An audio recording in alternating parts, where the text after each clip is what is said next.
எல்லா நாளுமே நம்ம இட்லி மாவு அரைக்கணுமா என்ன? ஒரு நாள் சேஞ்சுக்கு இந்த மாரி ஹெல்த்தியா சாப்பிட்டாலும் நமக்கு ரொம்பவே நல்லாயிருக்கும். ப்ளஸ் கிச்சன்ல ரொம்ப அதிக நேரம் நிற்க வேண்டிய அவசியம் கிடையாது. இந்த மாதிரி ஒன் பாட் ரைஸாக பண்ணிக்கிட்டோன்னா ரொம்ப ரொம்ப நமக்கு வேலை ரொம்ப மிச்சமாகுங்க. கருப்பு கவுனி அரிசி வீட்ல இருந்துச்சு. அதனால நான் இட்லி மாவு எதுவும் அரைச்சிக்கல. இருக்கிறதுனால நான் பிளான் எதுவும் போடல. நார்மலாவே எதர்ச்சியா நான் இட்லி மாவு அரைக்காதனால வீட்ல என்ன இருக்குது? ஏதாவது ஹெல்த்தியா சாப்பிடலான்ட்டு பார்க்கும்போது தான் இந்த மாரி கருப்பு கவுனி அரிசி இருந்துச்சு. இதனால கருப்பு கவுனி அரிசி கஞ்சி காய்ச்சலான்ட்டு தயார் பண்ணிட்டேன். இந்த கருப்பு கவுனி அரிசியில் அந்த அளவுக்கு ரொம்ப ரொம்ப மெடிசன் இருக்குது. அதாவது நார்மலாக வீட்டில் நம்ம தண்ணி பட்டுருச்சுல, காய் கட் பண்ணும்போது ஒரு பாத்திரத்தை வெயிட்டாக தூக்கி வச்சுட்டு இருக்கும்போது நம்மளுடைய ஃபிங்கர்ஸ் எல்லாமே விருங்கும். ஒரு மாதிரி கரண்ட் ஷாக் அடித்த மாதிரி பண்ணும்.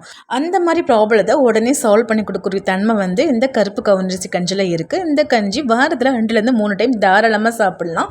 இதோடைய ஃபுல் டீட்டெயில்ஸ் ரெசிபி கீழே அட்டாச்மெண்ட்டில் லிங்க் பேஸ்ட் பண்ணியிருக்கேன்.